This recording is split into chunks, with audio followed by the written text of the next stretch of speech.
최근 대장동 의혹, 대장동 사업의 돈이 이재명 대표의 선거 자금으로 쓰였다는 내용 증명까지 등장을 했는데요. 그런데 일부 보도에 따르면 김만배 씨도 입을 열기 시작한 걸로 전해집니다.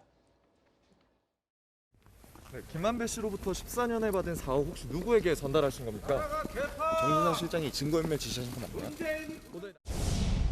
오늘 재판서 김만배 씨 측이 신문할 예정인데 어떻게 반박하실 겁니까? 대장동 사업에서 이재명 시장 역할이 어떻게 됐나요?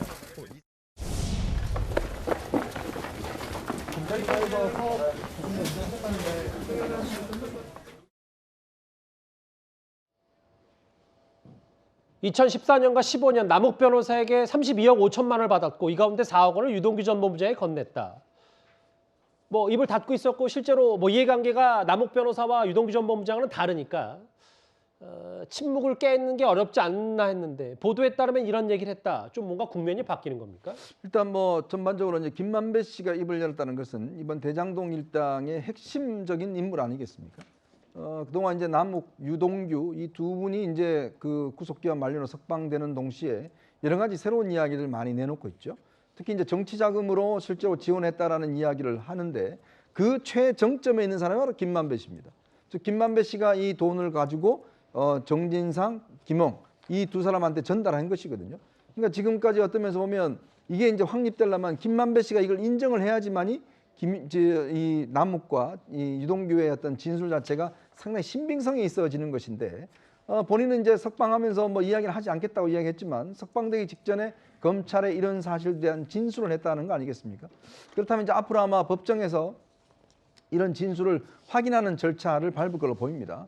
그렇다면 물론 이제 김용이나 정진상은 아직 부인하고 있지만 부인하고 있다 하더라도 돈을 줬다는 사람의 어떤 3인의 진술이 똑같이 어떤 면에서 보면 일치한다고 그러면 상당히 신빙성이 있고 이럴 경우에는 뇌물로 오열될 수 있는 가능성이 꽤 높기 때문에 김만배 씨의 앞으로 입이 상당히 주목되는 시점이 아닌가 싶습니다.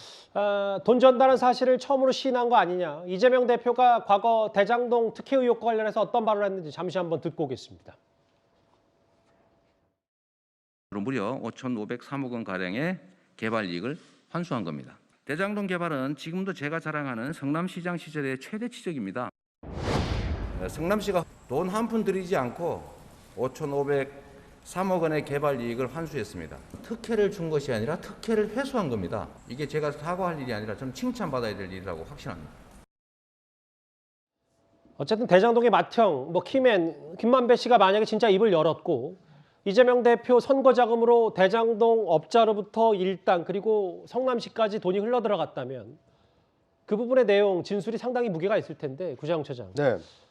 근데 일단 김만배 씨 통해서 이재명 캠프 유동규 전 본부장에게 4억 원 전달했다. 김만배 씨도 비슷한 취지의 얘기를 했는데 문제는 오늘 민주당에서는 이건 분명히 허위 사실이고 유 전 본부장이 선거 중에 단 한 차례도 이재명 대표 캠프 활동을 안 했다. 이렇게 얘기를 하고 있거든요. 네. 그러니까 해명이 저는 좀 재밌더라고요. 누가 캠프 활동했다고 했습니까? 돈을 전달했다는 것이지. 예. 그런데 이제 지금 김만배 씨까지 이 대선 자금, 선거 자금을 전달했다라는 것이 입증이 됨으로써 기승전결 이 4단계 중에 기승전까지가 이제 지금 거의 확정적으로 이 사실로 지금 이렇게 받아들여지고 있는 상황입니다. 왜냐하면 돈을 만든 남욱 씨, 그리고 이 돈을 유동규에게 전달한 김만배 씨, 그리고 유동규 씨조차도 지금 김용, 전진상 이 두 사람에게 돈을 전달했다고 진술을 하고 있기 때문에 예. 이제 최종 돈을 받은 이 김용, 전진상 두 사람이 인정을 하느냐 그렇지 않느냐에 따라서 이것에 이제 유무죄가 크게 갈릴 텐데 그런데 이 돈을 김용, 정진상 두 사람을 보고 지금 준 게 아니지 않습니까? 결국 그 두 사람이 모시고 있었던 이재명 당시 성남시장의 재선 그 용도로 이 돈을 준 것이기 때문에 예. 만약 이 돈을 준 세 사람의 증언대로 김용, 전진상의 어떤 그 혐의가 입증이 된다라면 최종 그 수혜자인 이재명 지금 민주당 대표로서도 빠져나가기는 상당히 좀 어려운 상황이 아닌가 하는 생각이 듭니다. 좀 더 추이를 봐야 되겠지만 김만배 씨도 입을 좀 열기 시작했다. 이 부분 좀 더 눈여겨봐야 될 것 같습니다. 대장동 의혹 관련 속보까지 만나봤습니다.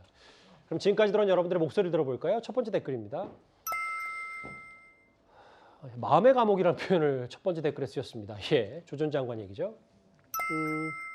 아직 검찰의 구형일 뿐입니다. 네, 맞습니다. 대법원의 판결, 뭐 1심 재판부 혹은 더 나아가서 대법원 판결까지는 지켜봐야 됩니다라고 하셨어요. 예. 훈수에 박범계 장관 말씀하시는 것 같은데 박범계 의원 훈수에 너나 잘하세요라고 말해주고 싶군요. 예. 민노총은 아직도 80년대에 살고 있나요라고 반문하셨고요. 마지막 보겠습니다. 오늘은 대한민국 축구 파이팅 기적은 일어납니다. 벌써 오늘 12시에 있을 포르투갈전 응원하셨는데요. 알겠습니다. 이겨야죠 꼭. 댓글 5개 모두 감사드리고요. 다음 주에는 이 얘기 해보겠습니다.